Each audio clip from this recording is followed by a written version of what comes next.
завершаем в этом году две эти такие программы. Они вызывали довольно серьезную социальную напряженность в обществе.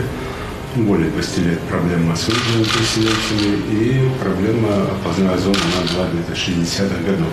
До конца этого месяца мы переселяем почти 800 семей, это более 8 тысяч человек. И до конца декабря переселяем уже оползную зону почти там 7,5-8 тысяч человек.